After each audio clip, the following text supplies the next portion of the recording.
আল্লাহ তাআলা বলেন, ফাকিমুস সালাতা ওয়া আতুজ যাকাতা, পৃথিবীর মানুষ তোমরা সালাত আদায় করো এবং যাকাত প্রদান করো।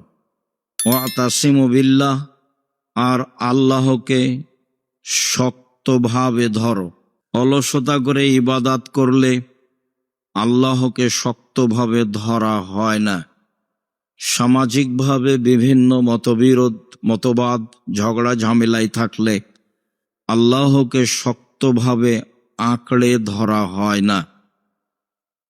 আল্লাহকেই শক্তভাবে ধরো। হুয়া মাওলাকুম, তিনি তোমাদের অভিভাবক।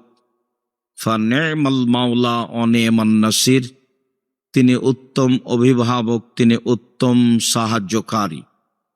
অভিভাবক হিসাবে যা কিছু করা লাগে তিনি পৃথিবীর সর্বোত্তম, এবং কাজ করার জন্য যা কিছু লাগে তাতেও তিনি সর্বোচ্চ।